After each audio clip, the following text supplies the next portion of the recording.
والمرسلين وعلى آله وصحبه أجمعين. أشهد أن لا إله إلا الله وأشهد أن محمدا رسول الله.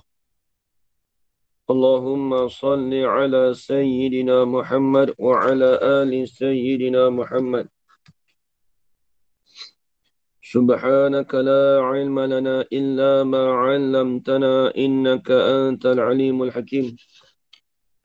قال رب اشرح لي صدري ويسر لي أمري واحلل عقدة من لساني يفقه قولي. ولا حول ولا قوة إلا بالله العلي العظيم. ولا حول ولا قوة إلا بالله العلي العظيم.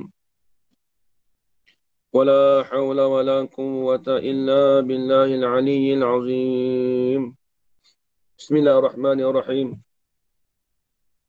اللهم يا من بيده مقاليد الخير كله وإليه ترجع الأمر كله افتح علينا فتحا قريبا يا فتاح يا عليم يا فتاح يا عليم يا فتاح يا عليم افتح علينا فتحا قريبا وصلى الله على سيدنا محمد والحمد لله رب العالمين. Alhamdulillah, alhamdulillah segala puji bagi Allah, Tuhan yang memeliharakan sekalian alam. Dengan izin daripada Allah Subhanahu Wa Taala, dapat kita bersama-sama pada pagi ini, pada pagi Jumaat, di mana insya-Allah seperti biasa pagi ini kita akan sambung lagi daripada perbahasan kitab Taqribul Ikhwan karangan Tuan Guru Haji Abdul Qadir bin Wan Ngah Sekam rahimahullah ta'ala. Baik, ini kita akan sambung lagi insya-Allah. Kalau kitab saya ini pada muka surat 14. Kemudian bila tak boleh ada sifat ma'ani padanya ta'ala, maka tetaplah tak sabit ma'nawiyah gatik. Baik. Bismillahirrahmanirrahim. Qala Syekhul Musannifu rahimahullahu ta'ala wa nafa'ana bi'ulumihi fid darain amin ya rabbal alamin.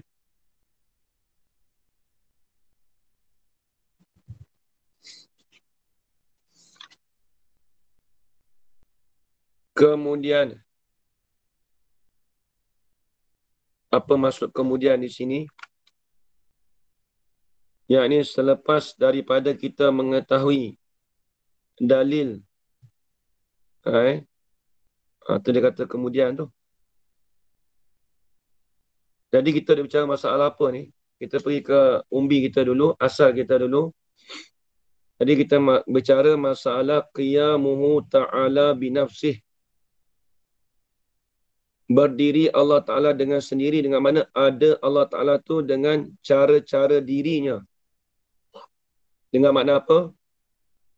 Iaitu yang pertamanya, Allah Ta'ala dia tidak berhajat kepada zat kerana dia tu dah zat. Satu. Dan yang kedua, dia tidak berhajat kepada yang menjadikan dia. Tu. Itu bila sebut kata sifat qiyamu ta'ala binafsi, dua ni. Yang pertama, dia tak berhajat pada zat. Kalau dia berhajat pada zat, maka dia katakan dia tu sifat. Itu yang pertama.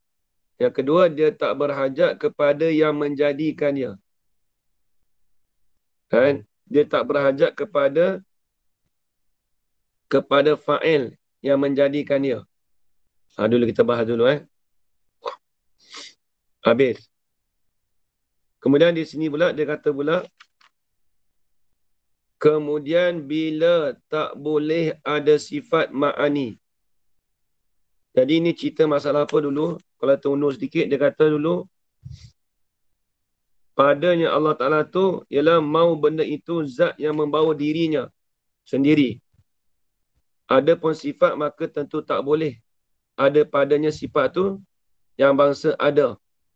Ini kita dah bahas dulu dah. Kemudian, Ni dia nak cerita kata perkara yang mustahil lagi. Dia rentetan daripada dulu. Percaman tu dulu. Kita kata begitu itu dengan sebab kita fikir kalau ada Allah Ta'ala dengan jalan tupan zat yang lain, maka dinamakan sifat. Kalau begitu, tetaplah tidak ada sifat kudrat iradat. Terhad yang dulu. Jadi, ni rentetan daripada yang dulu. Jadi, dulu, kalaulah Tuhan tu diambil berawal. Kalaulah kita kata Tuhan tu, dia berhajat kepada yang lain, maka dia jadi sifat. Bila dia jadi sifat, sifat dia tak boleh bersifat dengan sifat. Kita nak kata zat Allah Ta'ala tu jadi sifat, dia bersifat dengan sifat ma'ani. Dia tak boleh. Sifat dia tak, kaedah kita, sifat dia tak boleh bersifat dengan sifat. Sifat dia tak boleh menumpang pada sifat.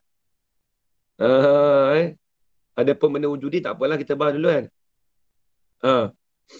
Ada pun masalah amri tibari, tak apa, masalah wujudi. Sifat nak menumpang pada sifat. Itu mustahil.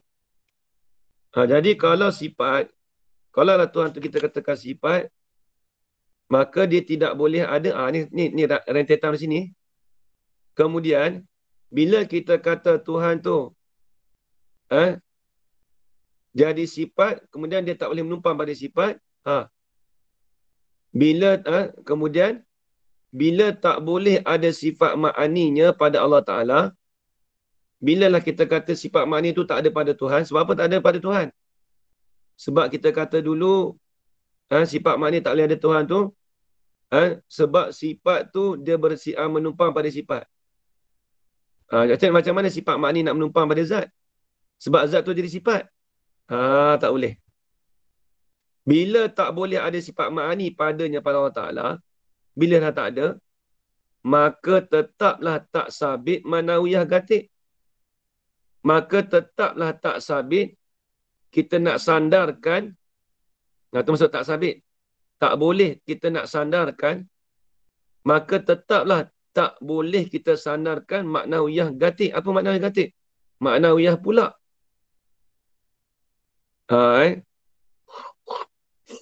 Kita nak sandar pada maknawiyah tak boleh. Bila dia tak ada sifat ma'ani.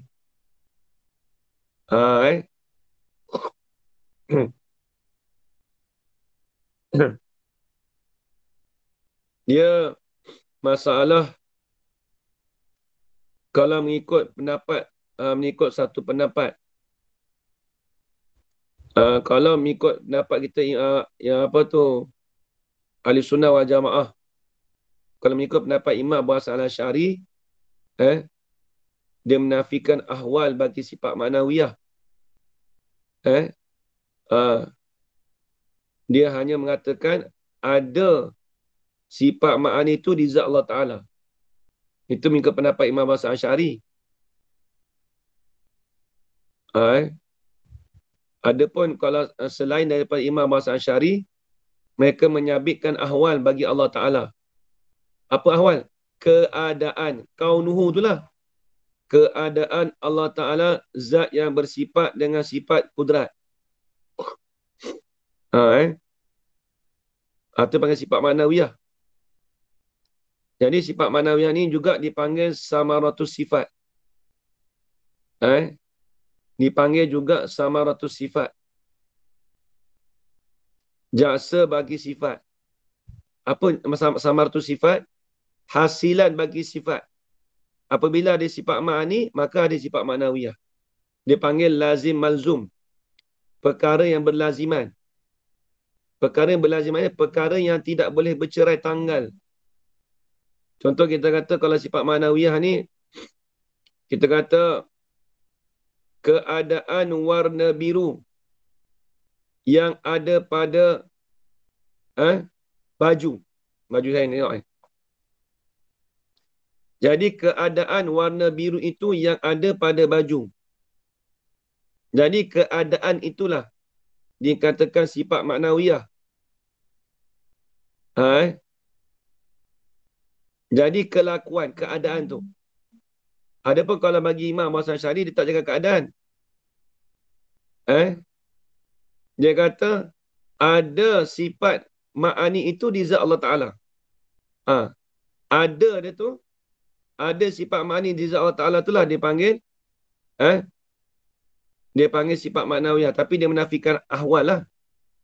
Ada sifat ma'nawiyah di zat Allah Ta'ala. Kalau mengikut pendapat Imam Nasyari, dia katakan sifat maknawiyah tu dikatakan amrun i'tibari. Tapi kalau mengikut pendapat selain daripada Imam Abu Hasan Asy'ari, mereka menyandarkan keadaan Allah Ta'ala itu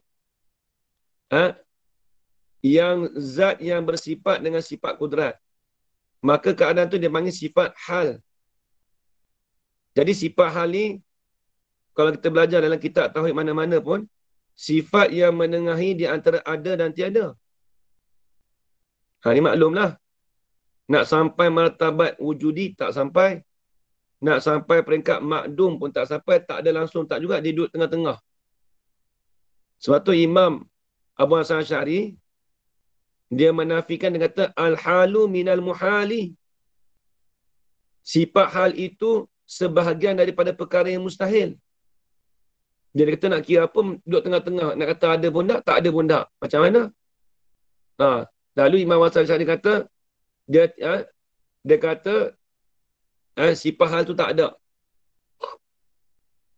Yang ada, iaitu adanya sifat ma'ani itu di zat Allah Ta'ala. Ada tu dipanggil amrun i'tibari sahaja. Ada di dalam fikiran tapi di luar tu tak ada. Itu pendapat Imam Abu Hasan Asy'ari lah. Sebab tu dia bersalahan di sini. Kalau sebut kata, maka tak boleh ada sifat ma'ani tu.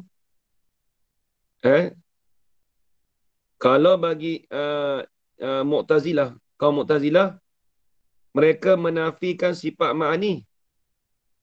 Tapi dalam masa sama, mereka menyabitkan sifat ma'nawiyah bagi Tuhan. Lagu mana? Kalau kita ahli sunnah wal jamaah, Allah Ta'ala itu berkuasa, keadaan Allah Ta'ala berkuasa dengan sifat kudrat. Mu'tazilah, Mu'attilah. Dia Mu'tazilah ni banyak. Ni dia panggil Mu'tazilah, Mu'attilah. Mu'attilah ni mereka yang menafikan sifat ma'ani. Itu Mu'attilah. Bila sebut iktibar kata Mu'tazilah, mereka yang tergelincir daripada ahli sunnah wal jamaah. Apabila sebut kaum Mu'attilah, iaitu kaum yang mensunyikan, kaum yang menolakkan sifat ma'ani. Sebab tu khilaf ulama kata Mu'tazilah tu jadi kafir. Khilaf ulama. Bukan kata Mu'tamad kata jadi kafir, tidak. Sebab yang tak jadi kafir tu kerana dia tidak menafikan sifat maknawiyah. Sebab kata Mu'tazilah, dia kata Allah Ta'ala berkuasa dengan zat. Allah Ta'ala berkuasa dengan zat. Allah Ta'ala berkehendak dengan zat. Jadi disandarkan pada zat Allah. Bukan disandarkan pada sifat ma'ani. Jadi Mu'tazilah ni, Mu'attilah ni dia menafikan sifat ma'ani. Maka bagi mereka yang menafikan sifat ma'ani, dia tidak jatuh kufur. Bahkan khilaf ulama, terkadang ada katanya jadi fasik sahaja. Tapi tetap berdosa lah. Atau panggil kaum Mu'attilah. Dia panggil Mu'tazilah, Mu'attilah. Jadi Mu'attilah ni, asal Mu'attil. Mu'attilah ni, mereka yang mengkosongkan, mensunyikan daripada Tuhan tu, daripada sifat ma'ani. Mereka menolak, menafikan Tuhan itu bersifat dengan sifat ma'ani. Sifat kudrat, iradat, ilmu, hayat. Tapi, ittifaq ulama, siapa-siapa yang menafikan sifat maknawiyah, dia menafikan kekuasaan Allah, menafikan kehendak Allah. Itu jadi kufur, na'udzubillah min zalik. Itu tidak ada khilaf. Habis itu. Qala al-musannif rahimahullah.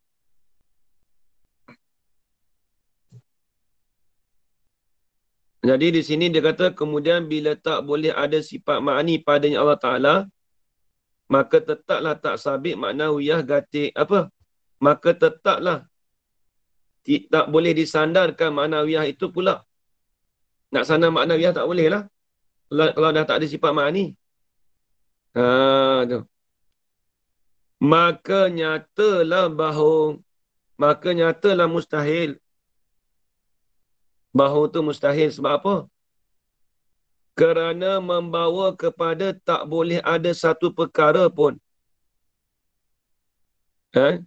Bila Tuhan tu tak ada sifat ma'ani, lazim dan dia tak ada sifat ma'nawiyah, maka membawa kepada tak boleh ada satu perkara apa?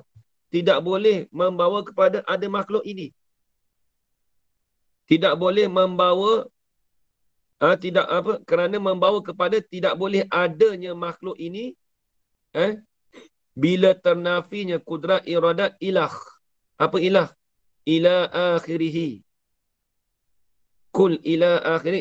Katalah oleh kau sampai habis. Tu ila akhirihi tu. Kerana membawa kepada tak boleh ada satu perkara. Ini kerana membawa kepada ternafinya makhluk itu. Bila tu? Bila ternafinya kudrat iradat. Bila tak ada sifat kudrat. Bila tak ada sifat iradat. Bila tidak ada sifat ilmu, hayat, samak, basar, kalam tu.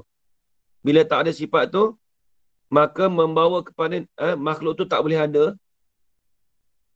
Sebab sifat ma'ani tak ada. Itu perkara tu mustahil. Sebab tu dia kata mustahil. Bahau tu mustahil. Baik. Alif lam kha tu, ilah tu, dengan mana sampai sampai kesudahannya, iaitu sifat kalam. Ilah, yang ni, kul ilah, katalah oleh kau sampai habis. Iaitu sampai apa? Kudrat, iradat, ilmu, hayat, samak, basar, kalam. Tapi dia tak tulis lah. Dia tulis kudrat iradatnya, kena sambung sendiri lah. Atau alif lam kha tu rumus. Rumus bagi ila akhirihi. Sampai ke akhirnya, yang ini akhir sampai bagi sifat kalam. Habis. Kemudian, yang ini selepas daripada kata, bila tak boleh ada sifat ma'ani pada Allah, maka tak sabit juga sifat ma'nawiyah tu. Kemudian tu, ini dipanggil dalil yang kedua. Nak cerita kata dalil akli yang kedua bagi definisi qiyamu ta'ala binafsih. Dulu yang pertama apa? Ada Allah Ta'ala tu dia tidak berhajat pada menumpang yang lain. Yang kedua, dia tidak berhajat pada yang menjadikan dia. Itu yang kedua tu. Ini dalil dia, dalil akli. Jika Tuhan itu ada Tuhan tu. Ada tu dengan sebab ada yang mengadakan Tuhan. Ini sebab musabab. Ada Tuhan tu dengan sebab ada yang menjadikan dia. Maka tentulah dikatakan baru. Kita nak kata dia Tuhan tak boleh sebab ada yang menjadikan dia.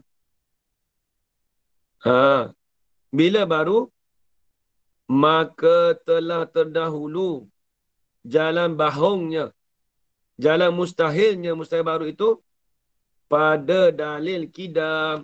Dulu kita dah bahas dalil kita panjang lebar. Di antaranya, bila kita kata Tuhan tu baru, maka ada yang menjadikan dia. Bila sebut kata baru, ada dia tu terdahulu dengan tiada. Tu baru. Bila sebut kata baru, maka telah terdahulu jalan bahunya apa? Pada dalil kidam. Bila kita kata baru, maka ada dia tu terdahulu dengan tiada. Jadi Tuhan tu ada, Tuhan tu didahulukan dengan tak ada. Lepas tu baru ada. Ah, tu tengoklah pada dalam kidam dulu, panjang lebar kita bahas dulu. Eh? Ah, sebab dalam kidam tu dia boleh akan jadi dari dur ataupun tasasul. Dia lagi kita bahas dulu. Kalau begitu, kejaplah. Adanya kejap ni maksudnya berpegang tetaplah. Tu kejap. Kejaplah ini berpegang tetapnya adanya Allah Ta'ala. Ada Allah Ta'ala tadi tu dengan cara-cara dirinya. Ada dia tu dengan cara-cara diri dia. Apa dia? Dan tu nak tafsir. Apa maksud kata dengan cara-cara dirinya? Dan tak berhajat kepada zat. Sebab apa? Sebab Tuhan tu zat dah. Lalu dia tak berhajat pada zat. Atau kepada yang mengadakannya. Ataupun tak berhajat. Atau pada zat. Ataupun tak berhajat Tuhan itu kepada yang mengadakan dia. Mengadakan Tuhan tu. Kalau dia berhajat pada yang menjadikan dia, yang mengadakan dia, maka tentulah dia jadi baru. Kalau tadi, kalau kita kata Tuhan tu berhajat pada zat, maka tentulah dia jadi sifat. Itunya alasan kita. Kalau Tuhan tu berhajat pada zat, maka dia tak boleh jadi zat. Dia akan jadi sifat. Kita tak kata zat tu menumpang pada zat. Tak cakap begitu. Nak menumpang pada zat, mesti menumpang, iaitu sifat menumpang pada zat. Macam kita lah. Kita nak kata warna biru. Ada di semata-mata warna biru. Tak boleh. Melainkan warna biru tu menumpang pada satu benda. Biru menumpang pada baju. Boleh. Boleh terima kita. Kita nak kata biru tu menumpang pada warna merah. Tak boleh. Habis itu. Jadi itu tak boleh. Jadi bila sebut kata qiyamu ta'ala binafsi, mindset kita dah ingat ni dah Haji Zaman. Dia tak berhajat pada zat kerana dia tu zat. Dan juga dia tak berhajat kepada yang mengadakan dia. Yang yang menjadikan dia. Habis itu, Wallahu'alam. Kita sambung sikit lagi. Ni sifat wadaniat ni payah sikit. Dia sifat wadaniat ni dalam kitab ni dia dakik dia ada halusi sini. Tengok akan datang nanti. Ni tengok. Boleh jadi dalam kitab lain tak sebut. Dalam kitab ni ada, insya-Allah. Masalah kam. Tengok kitab dia. Bahasan sifat wahdaniyat. Asal wahdaniyat tu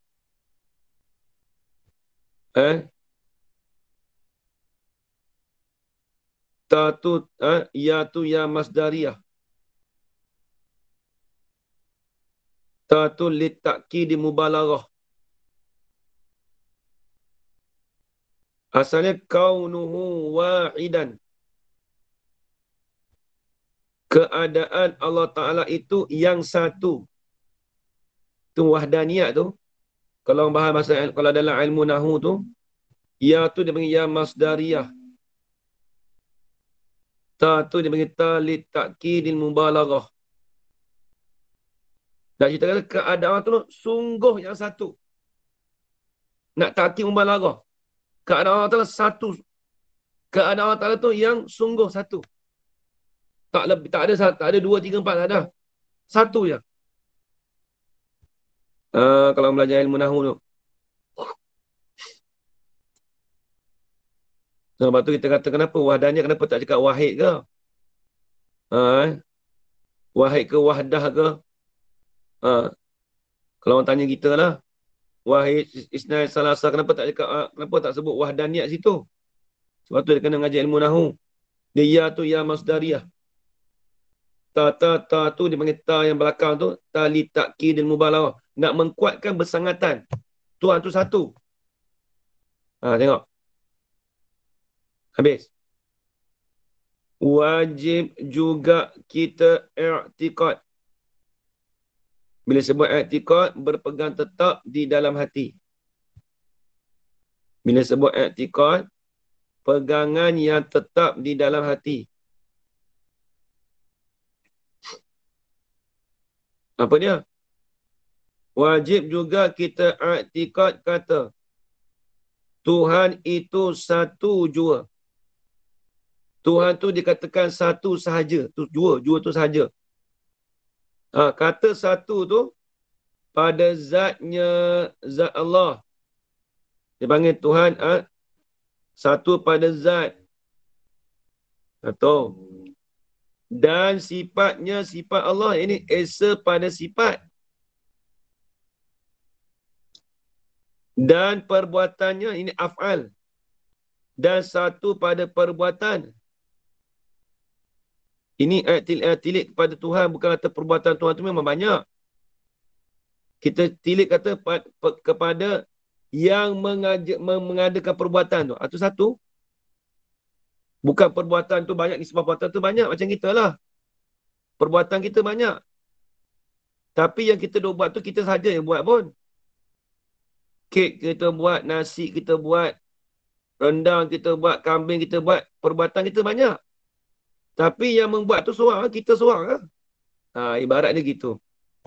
Takut orang tanya kata, perbuatan Tuhan tu banyak Ustaz. Ini mengenai satu pada perbuatan tu maksudnya, ni tilik pada Allah Ta'ala semata-mata. Tilik pada situ. Bukan tilik pada pembuat dia tu, perbuatan dia tak. Tilik pada yang membuat tu. Satu tu. Baik. Maka satu zatnya zat Allah itu. Dia nak bahas satu-satu lah ni. Maka zatnya zat Allah itu ialah ibarat. Apa maksud ibarat? Apa maksud ibarat? Hajar Faridah.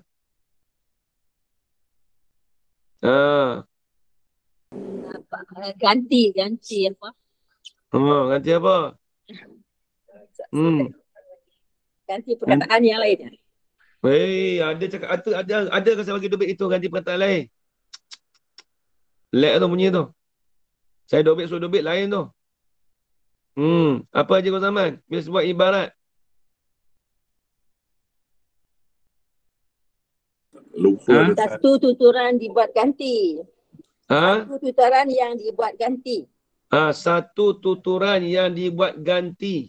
Ini satu cakapan yang dibuat ganti. Dah bagi dobit lalu akhir zaman. Dia, bukan, dia kena tengok balik tu. Ada. Yang cakap tak ada, saya bagi ada. Dah Ustaz. Okey, baik.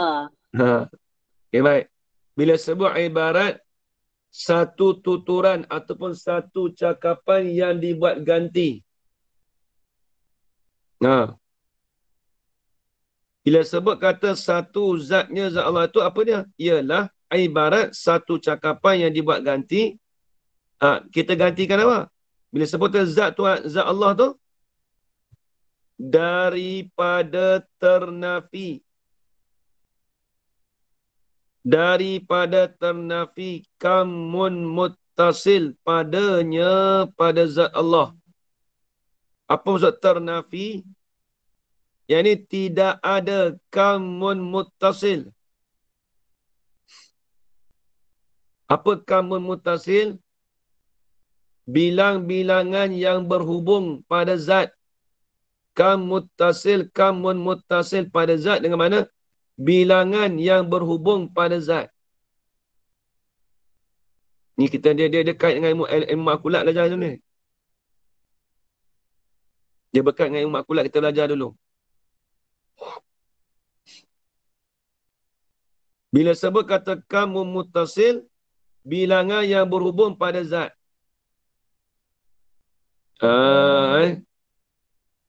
Jadi dengan satu tu, ni dulu kita nak buat dah. Dulu kita buat gambaran satu tu, tak ada bilangan pada satu tu.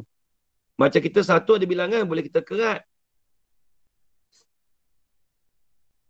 Kalau makhluk nisbah, kalau nisbah jisim, boleh kerat sebab ada panjang. Boleh belah sebab ada lebar. Boleh kita hiris dengan sebab ada kedalaman. Itu nisbah makhluk. Tak ada kamu mutasil tu satu juga. Tapi satu tu boleh ada 3 bahagi. Dengan sebab kerat, dengan sebab lebar, dengan sebab kedalaman. Sebab tu kata, ternafi ini tidak ada kamun mutasil padanya pada zat Allah. Apa dia? Iaitu, dia nak tafsir. Ternafi itu apa? Apa yang dikatakan ternafi kamun mutasil padanya, pada zat Allah? Iaitu ternafi itu bukan zatnya zat Allah Ta'ala itu yang bangsa dapat. Yang bangsa dapat ni yang boleh dapat, tulis itu. Bukan zatnya zat Allah Ta'ala tu yang bangsa dapat. Ini yang boleh dapat di fardu. Boleh bahagi beberapa juzuk. Apa maksud di fardu? Diandaikan. Diandaikan boleh. Itu maksud di fardu. Yang kita cakap fardu takdir tu lah. Fardu takdir, fardu takdir. Ni. Yang ni yang di fardu yang kita andaikan. Boleh bahagi beberapa juzuk. Jadi bila sebut kata zat Tuhan tu, dia ternafikan memutasil. Mindset kita kena ingat, Tuhan tu satu tu, dia tak boleh nak andaikan, dia boleh tak boleh dibahagikan. Beberapa juzuk. Seperti 2 juzuk. Contoh gini. Nak bagi nampak lah. Dulu dah pernah bagi dah tu.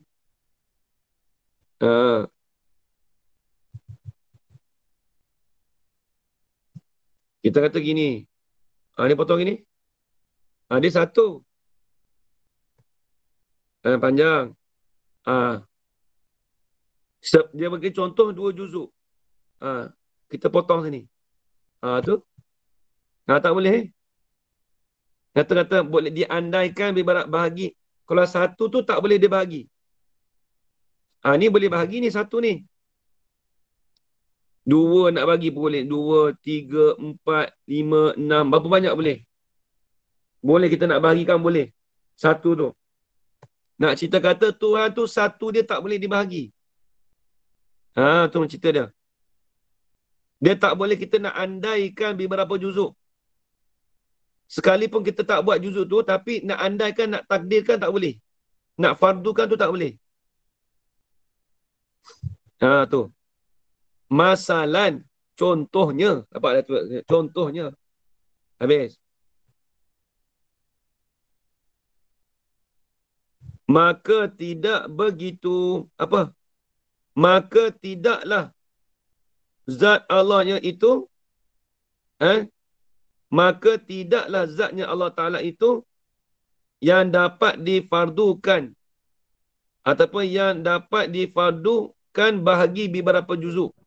Itu maksud dia. Itu begitu tu.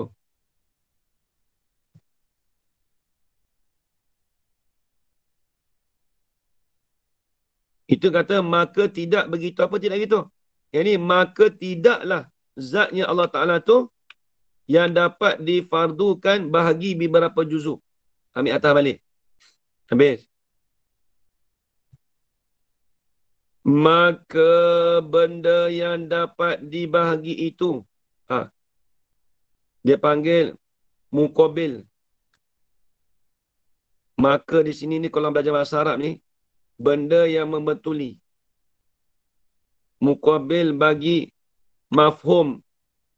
Bila kata Tuhan tu, bila kata Tuhan itu, dia tidak difardukan beberapa juzuk. Maka dia tidaklah begitu. Baik. Kalau kata yang boleh bahagi itu nama apa? Dia panggil mafhum bagi muqabil tu. Kalau orang tanya, kalau benda yang boleh dibahagi tu panggil apa? Maka benda yang dapat dibahagi itu. Tulis. Yakni sekurang-kurang bahagi itu dua. Dua bahagi.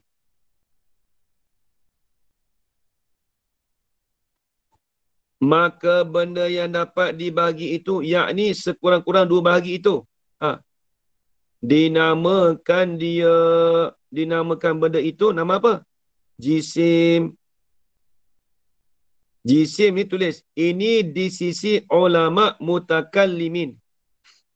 Ini di sisi pendapat ulama mutakallimin. Benda yang dapat dibahagi itu paling kurang dua juzuk. Sekurang-kurang dua bahagi itu dinamakan jisim. Fahamnya, kalau di sisi ulama makulat, nak panggil jisim tu, dia mesti paling kurang 3 bahagi. Kita belajar dulu. Kalau di sisi ulama ilmu makulat, bila sebut kata jisim, jisim tu paling kurang mestilah dia terbahagi pada 3 juzuk. Sama ada daripada panjang, lebar dan kedalaman. Kedalaman.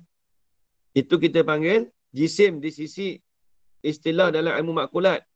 Kalau dalam ilmu ulama, di sisi ulama mutakallimin, ilmu tauhid ni, paling kurang 2. Tak mesti tak 3, 2. Di sisi ulama ilmu tauhid. Di sisi ulama mutakallimin. Baik. Dan juga kamun muttasil. Apa kamun muttasil? Tadi dia dah bahas. Tidak tu, ternafi tu. Tak boleh nak sandarkan pada Tuhan tu beberapa juzuk. Kemudian dia nak bahas. Dan juga kamun muttasil. Apa kamun muttasil? Yakni bilangan yang berhubung. Apa bilangan yang berhubung? Yakni bilangan yang berhubung pada satu juzuk, satu bahagian. Bilangan yang berhubung, yakni bilangan yang berhubung pada satu benda, satu jisim. Satu bahagian pun boleh. Itu nama kamun muttasil, bilangan yang berhubung. Macam tadilah, panjang, lepas tu kerat. Kita kerat tu, ada berhubung pada satu zat tu. Dia duk berhubung pada satu zat. Cuma kita andaikan boleh potong 1, 2, 3, 4, 5. Tu. Itu panggil bilangan yang berhubung pada satu zat. Habis itu.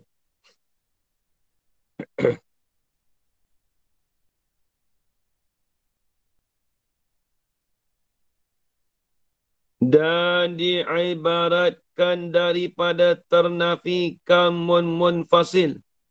Tadi muttasil. Dan diibaratkan, dibuat gantikan cakapan itu. Daripada ternafi ini, daripada tidak ada. Tu ternafi. Ternafi ini mana tidak ada. Kamun munfasil. Bilangan yang bercerai. Pada satu. Apa dia? Yakni. Bilangan yang suku-suku. Apa suku-suku tulis? Bilangan yang bercerai ataupun bilangan yang asing-asing. Tengok contoh. Tengok gini bilangan yang asing-asing.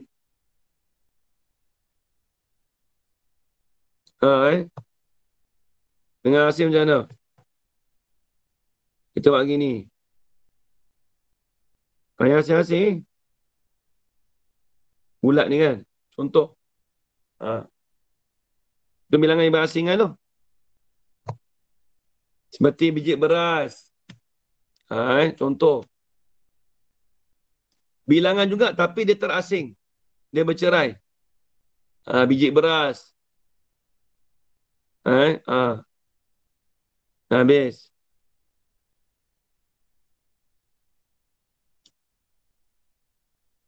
Tengok dia kata. Ni tak ada payah mana ni.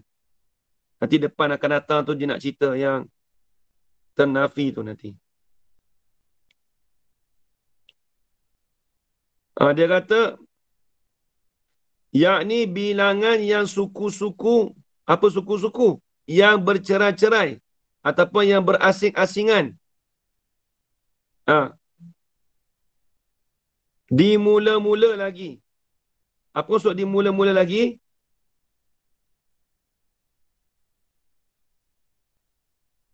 Tulis. Yakni dengan tidak berhajat kita pergi berceraikan dia. Tulis itu. Apa maksud dimula-mula lagi? Yakni dengan tidak berhajat kita pergi untuk menceraikan. Dia dah siap dah ada tu. Tak perlu bukan kata kita ambil, kita ceraikan. Tak. Dia dah siap cerai dah. Itu maksud kata dimula-mula lagi. Ini yakni bilangan yang suku-suku dimula-mula lagi. Apa? Maksudnya yakni dengan tidak berhajat kita pergi untuk menceraikan dia. Dia dah ada siap dah bercerai dah. Bukan kata dia ada satu tu kita tolong ceraikan. Tak, bukan begitu. Tu maksud kata bilangan yang suku-suku, bilangan yang asing-asing tu dimula-mula lagi. Sejak permulaan lagi dah bercerai dah. Lagu mana?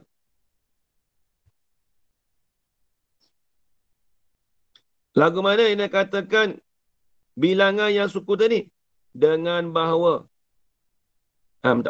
Lagu mana yang dikatakan ternafi kamun mufasil tu? Nak taswir dari situ. Macam mana yang dikatakan ternafinya kamun mufasil pada Allah? Dengan bahawa ada Tuhan. Ini bukan ternafi, nak cerita kamu fasil tu.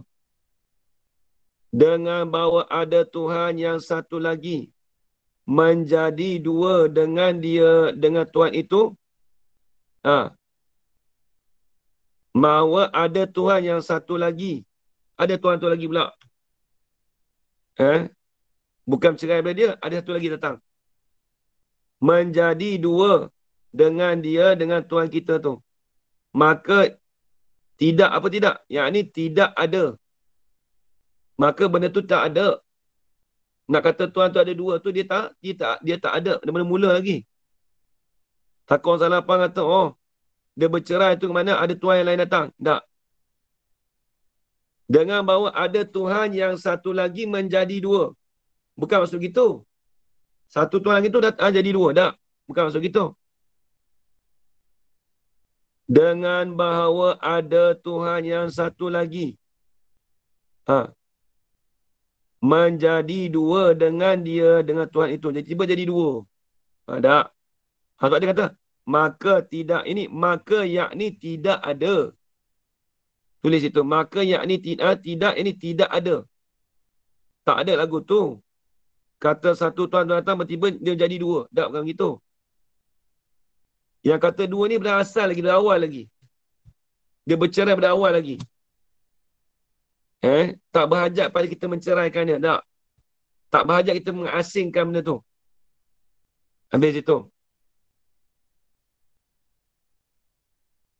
Dan satu pada sifat itu ibarat ternafi kamun muttasil padanya. Ini kita sambung lagi ni. Dan satu pada sifat itu ibarat ternafi kamun muttasil. Wallahu subhanahu wa ta'ala a'lam. Menjadi sekadar itu saja. Kita berhenti setakat dulu. Wallahu a'lam. Aku lakukan hadza wa astaghfirullah li wa lakum. Wassalamualaikum warahmatullahi ta'ala wabarakatuh. Amin, amin, amin ya rabbal alamin. Bismillahirrahmanirrahim. Alhamdulillah rabbil alamin. Wassalatu wassalamu ala ashrafil anbiya'i wal mursalin. Wa ala alihi wa sahbihi ajma'in. Allahumma rzuqna ilman nafi'a wa rizqan halalan tayyiban mubarakan fi wa amalan maqbulan wa sa'adatan darain. Amin ya rabbal alamin. Rabbana atina fid dunya hasanah. Amin. وفي الآخرة حسنة وقنا عذاب النار. وصلى الله على سيدنا محمد وعلى آله وصحبه وبارك وسلم. Walhamdulillahi rabbil alamin. Taqabbalallahu minkum. Inna minkum taqabbal ya karim. Terima kasih Ustaz. Terima kasih banyak. Terima kasih Ustaz. Assalamualaikum.